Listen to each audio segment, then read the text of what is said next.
हर भूख पेट की नहीं होती। कुछ भूखें ऐसी होती हैं जो सीधे आत्मा से उठती हैं। इन भूखों को कोई खाना नहीं मिटा सकता, कोई पानी नहीं बुझा सकता। ये भूख वो होती है जो अधूरी रह जाती हैं, जैसे अधूरा प्यार, अधूरा भोग, अधूरी तृष्णा। और जब कोई औरत एकदम तड़पती हुई, अपमानित, छली हुई मरती है बिना अपनी इच्छाएं पूरी किए, तो उसकी आत्मा कभी चैन से नहीं सोती। वो एक साया बन जाती है, एक आग जो हर जन्म में अपने अधूरे भोग को पूरा करना चाहती है। तंत्र की दुनिया में ऐसी आत्मा को कहते हैं डाकनी। डाकनी ना तो कोई आम भूत होते हैं और ना ही कोई देवी। वो एक शक्ति होती है जो रात में जागती है, जो शरीर नहीं सिर्फ भोग चाहती है, जो पुरुषों की ऊर्जा को अपने भीतर खींच कर जीती है। और जब ऐसी डाकनी वापस लौटती है तो वो अकेली नहीं आती, वो साथ लाती है डर, मृत्यु और रति की एक प्यास जो किसी की भी जान ले सकती है। यह कहानी एक ऐसी ही गांव की है जहां हर पूर्णिमा की रात एक जवान आदमी मरा हुआ मिलता था। ना कोई जख्म, ना कोई चीख, वह ठंडी देह, खुली आंखें और एक रहस्य कि आखिर उसे क्या मिला था मौत से पहले। गांव जहां हर पूर्णिमा को कोई मरता था। यह कहानी एक पुराने गांव की है। नाम था बसवारी। पहाड़ों के बीच बसा, चारों तरफ घना जंगल और बीच में कुछ 100 घरों का छोटा सा गांव। यहाँ ना बिजली ढंग से आती थी, ना शहरों जैसा शोर था, बस सन्नाटा, मिट्टी की खुशबू और हवा में कुछ रहस्यमय। सब कुछ ठीक चल रहा था जब तक कि एक दिन गांव के सबसे जवान लड़के की मौत नहीं हो गई। विनोद नाम था उसका। उसकी लाश गांव की पुरानी हवेली में मिली। चेहरा काला पड़ चुका था, आंखें खुली थीं और शरीर बेजान पड़ा था, जैसे किसी ने उसकी जान खींच ली हो। गांव में हड़कंप मच गया। कुछ लोगों ने कहा सांप ने काटा होगा, किसी ने कहा कोई चुड़ैल होगी। पर उस रात से एक सिलसिला शुरू हो गया। हर पूर्णिमा की रात यानी चांद की सबसे उजली रात गांव का एक नौजवान मर जाता। हर बार मौत का तरीका एक जैसा होता। कोई चीख नहीं, कोई खून नहीं, बस चेहरा काला, होंठ नीले और आंखें खुली। गांव वाले डरने लगे। कोई जवान लड़का रात में अकेला बाहर नहीं निकलता।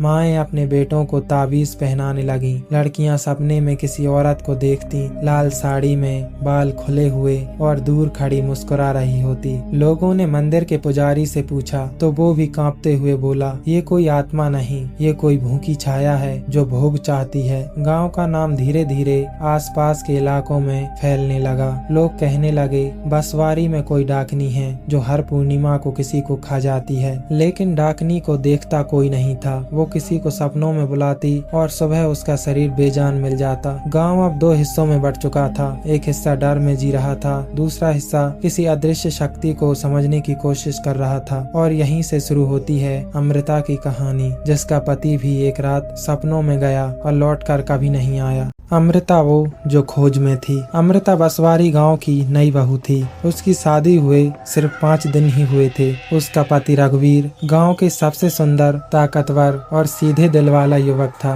लोग कहते थे अगर कोई लड़की किस्मत वाली है तो वो है अमृता। रघुवीर जैसा पति सबको नहीं मिलता। शादी बड़ी धूमधाम से हुई। अमृता के गहनों में सूरज चमकता था और उसके चेहरे पर जो मुस्कान थी उसमें एक नई जिंदगी की रोशनी थी। लेकिन वो रोशनी ज्यादा दिन नहीं टिकी। शादी के 5वें दिन पूर्णिमा की रात थी। चांद पूरा था, उजाला हर तरफ फैला हुआ था। अमृता और रघुवीर ने साथ बैठकर खाना खाया। रघुवीर ने अमृता को उसके हाथों में पहली बार चूड़ियां पहनाई। अमृता बोली, अगर तुम हमेशा मेरे साथ रहो तो मुझे किसी और चीज की जरूरत नहीं। रघुवीर हंसा और बोला, जब तक ये चांद है मैं तेरा हूँ। अगली सुबह अमृता की चीख पूरे गाँव में गूंज गई। रघुवीर उसके पास ही लेटा था, पर उसकी सांसें बंद थीं। चेहरा स्याह, आंखें खुली और शरीर बर्फ जैसा ठंडा। कोई जख्म नहीं था, कोई शोर नहीं, कोई लड़ाई नहीं, बस मौत, खामोश और अजीब। अमृता की आंखों से आंसू नहीं निकले, जैसे उसके भीतर कुछ टूट गया हो। ना रो पाई, ना बोल पाई। गांव के लोग एक बार फिर डर गए। यह 7वीं मौत थी और अब की बार किसी की नई दुल्हन विधवा हो गई थी। लेकिन अमृता आम औरतों जैसी नहीं थी।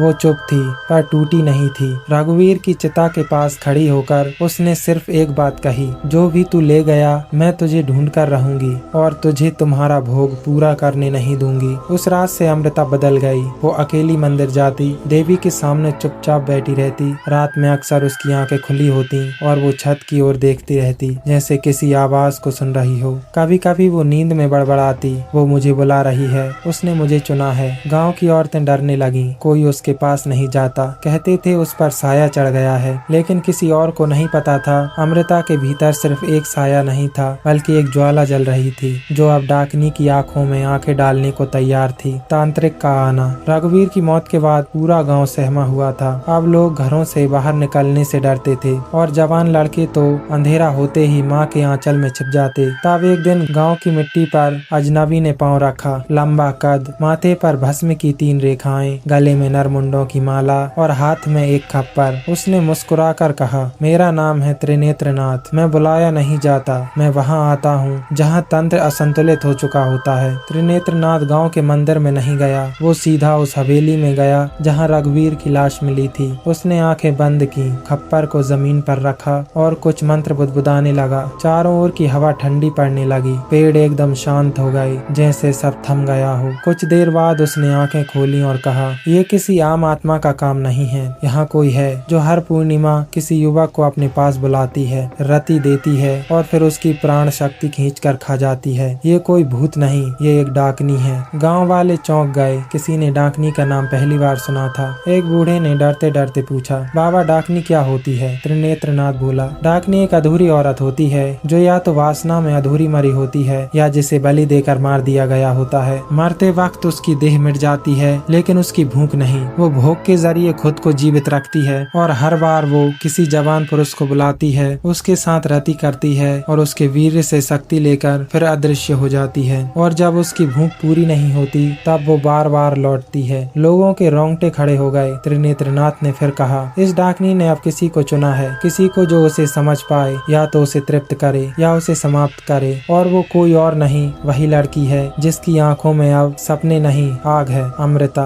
अमृता मंदिर में बैठी थी, शांत। लेकिन जैसे ही त्रिनेत्रनाथ उसके पास पहुंचा, अमृता ने बिना देखे ही कहा, आप आने वाले थे, मैं जानती थी, क्योंकि वो अब मुझे सपनों में नहीं बुला रही बल्कि आदेश दे रही है। त्रिनेत्रनाथ ने उसकी ओर देखा और बोला, अब खेल शुरू हुआ है बेटी, या तू उसका भोग बनेगी या तू उसे तृप्त करके नष्ट कर देगी। तैयार हो? अमृता ने आंखें बंद की और सिर झुका दिया। डाकनी का अतीत। उस रात मंदिर के पिछवाड़े त्रिनेत्रनाथ ने एक अग्निकुंड जलाया, अमृता को सामने बैठाया, आंखें बंद कराई और उसके माथे पर भस्म लगाई। आज मैं तुझे बताने वाला हूँ वो कहानी, जो औरत की जो मरी तो जरूर थी लेकिन कभी मरी नहीं। बहुत साल पहले बसवारी गांव में एक लड़की रहती थी, रत्ना। गवाई औरत थी लेकिन सुंदर इतनी की देखने वाला सांस लेना भूल जाए। उसके चेहरे पर मासूमियत थी लेकिन आंखों में एक अनजानी आग थी। रत्ना की शादी नहीं हो सकी। कहते हैं जिस लड़के से उसका ब्याह तय हुआ था वो शादी से पहले ही किसी बीमारी से मर गया। गांव में लोग फुसफुसाने लगे, रत्ना मनहूस है, जिसके पास जाती है वो मर जाता है। रत्ना चुप रही लेकिन उसके भीतर कुछ धीरे धीरे टूटने लगा, यह कहीं जागने लगा। उसी समय गांव में आया एक तांत्रिक, नाम था भैरवगिरी। उसने रत्ना को देखा और जान गया यह लड़की साधारण नहीं, इसमें कोई पुरानी तांत्रिक शक्ति छिपी है। उसने रत्ना को अपने पास बुलाया, उसकी सेवा ली और एक दिन कहा, अगर तू मुझे समर्पण देगी तो मैं तुझे अमरता दूंगा। रत्ना उस समय टूटी हुई थी, अकेली थी और उस तांत्रिक की बातों में आ गई। उस तांत्रिक को अपना शरीर सौंप दिया लेकिन वो अमरता नहीं थी, वो बलि थी। पूर्णिमा की रात शमशान में एक गुप्त यज्ञ रचा गया। रत्ना को बीच में बैठाया गया, उसके शरीर पर चंदन, काजल और भस्म से तांत्रिक चिन्ह बनाए गए और जैसे ही रति की चरमावस्था पर वह पहुंची, तांत्रिक ने खंजर घोंप दिया सीधा उसकी नाभि में। उसने तृप्ति के क्षण में मृत्यु दी, क्योंकि वही तंत्र का सबसे घातक बलिदान होता है। लेकिन भैरवगिरी भूल गया था रत्ना कोई आम स्त्री नहीं थी। उसके अंदर जो अधूरी भूख थी वो मृत्यु के बाद भी नहीं मरी। रत्ना की आत्मा वहीं रह गई, शमशान में, हवेली में, गांव की हवाओं में। और हर पूर्णिमा को वो लौटती है, किसी जवान पुरुष को रति के नाम पर बुलाती है और उसका वीर्य खींचकर खुद को शक्ति देती है। वो अब डाकनी बन चुकी है, नाम मिट गया लेकिन भूख रह गई और वो भूख आज भी जिंदा है। त्रिनेत्रनाथ अमृता से कहता है, अब समझी तू अमृता, जिसने तेरे पति को लिया वो कोई राक्षसी नहीं थी, वो एक औरत थी जो अधूरी मरी थी और अब तुझे चुना गया है, या तो उस अधूरी भूख को पूरा करके उसे मुक्त कर या उससे लड़ और उसका अंत कर। अमृता की आंखों में आंसू नहीं थे, सिर्फ एक गहरा सन्नाटा था। उसने सिर झुकाकर कहा, मैं तैयार हूँ, चाहे इसके लिए मुझे अपनी आत्मा क्यों न देनी पड़े। अमृता की रात, वो रात पूर्णिमा की थी। चांद आसमान पर बिल्कुल गोल था, चमकता हुआ, लेकिन उसकी रोशनी में भी कुछ अजीब सा डर था, जैसे हर चीज उसके नीचे नंगी खड़ी हो और कोई छाया ऊपर से सब देख रही हो। त्रिनेत्रनाथ ने अमृता को तैयार किया। उसने उसे एक लाल साड़ी दी, ठीक वैसी जैसी रत्ना डाकनी पहनती थी। उसके माथे पर तिलक लगाया रक्त और भस्म से, और उसके कान में फुसफुसाया, आज तू उसका भोग नहीं, तू उसका दर्पण बनेगी। या तो वो तुझ में समा जाएगी या तुझसे टकरा कर टूट जाएगी। अमृता ने कुछ नहीं कहा। उसने सिर्फ अपने गहने उतारे, अपने सिंदूर को थोड़ा और गाढ़ा किया और चल पड़ी उस हवेली की ओर जहाँ उसका पति रघुवीर मरा था। वो हवेली अब जर्जर हो चुकी थी। दरवाजे अपने आप धीरे धीरे चरमराते थे। खिड़कियों से हवा ऐसे निकलती जैसे कोई सांस ले रहा हो। जैसे ही अमृता ने पहला कदम अंदर रखा, सारे दिए अपने आप जल उठे। दरवाजा पीछे से खुद ब खुद बंद हो गया। हवेली की दीवारें जैसे सरगोशियां करने लगी। तू आ गई, तुझे आना ही था,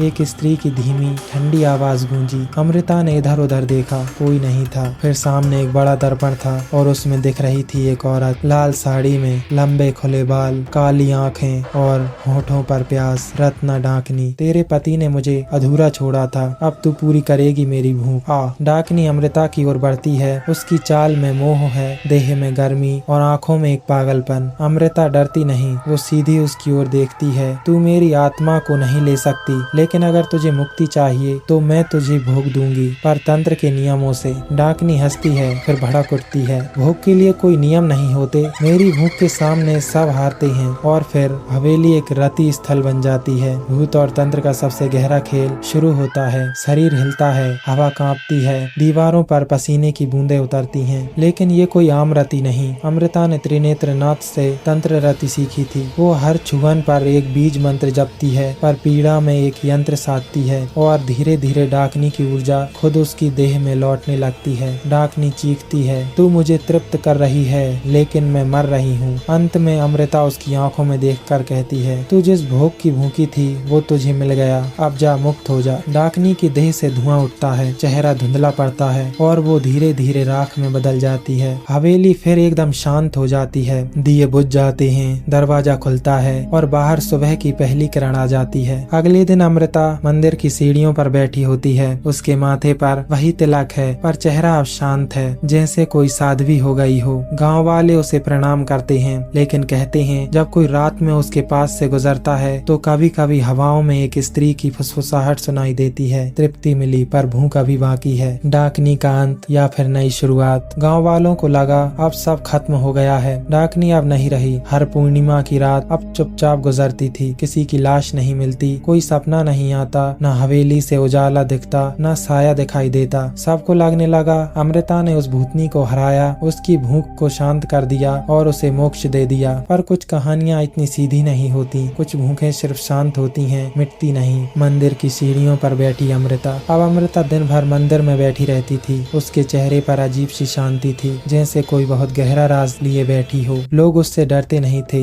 बल्कि अब वो उसे माँ अमृता कहने लगे थे। लेकिन जब कोई स्त्री पास बैठती और बहुत धीरे से कुछ पूछती, माँ, पति की रति से तृप्ति नहीं मिलती, कोई उपाय, तो अमृता बस एक बार उसकी आंखों में देखती और मुस्कुरा देती। उसकी मुस्कान में कुछ था, जैसे वह खुद कुछ और हो गई हो या कोई उस देह में समा गया हो। अंतिम पूर्णिमा की रात। एक साल बीत चुका था, एक नई पूर्णिमा आई। वही चांद, वही चुप्पी, वही सफेद उजाला। मगर इस बार गांव के बाहर एक जवान लड़का अर्जुन सुबह खेतों में मरा हुआ मिला। उसी अंदाज में, चेहरा काला, आंखें खुली, शरीर ठंडा और होठों पर हल्की सी मुस्कान। गांव फिर डर गया, लेकिन इस बार लोग हवेली की ओर नहीं भागे। इस बार उनकी नजर मंदिर की ओर गई। वहाँ अमृता अकेली बैठी थी और उसकी आंखें लाल थीं। वो मंदिर की मूर्ति की ओर नहीं देख रही थी, बल्कि चांद की ओर, बिल्कुल स्थिर। कभी कभी कोई आत्मा तृप्त तो होती है, मगर वो किसी दूसरे शरीर में समा जाए तो उसकी भूख फिर से जन्म लेती है। डाकनी मर गई थी शायद, लेकिन जो तृप्ति अमृता ने उसे दी थी वो कहीं गहराई में अमृता की ही आत्मा से जुड़ गई। अब अमृता सिर्फ अमृता नहीं रही, वो तृप्त डाकनी बन गई है, जो अब किसी को बुलाकर नहीं मारती, बल्कि उसका भोग मांगने वाले खुद उसके पास आते हैं। देवियां अब भी मंदिर में पूजी जाती हैं, लेकिन अब उस मंदिर में रात को दिया जलाने की किसी की हिम्मत नहीं, क्योंकि वहाँ चुपचाप लाल साड़ी में बैठी कोई औरत अपनी आंखों से पूछ रही होती है, तू तृप्त है या अधूरा।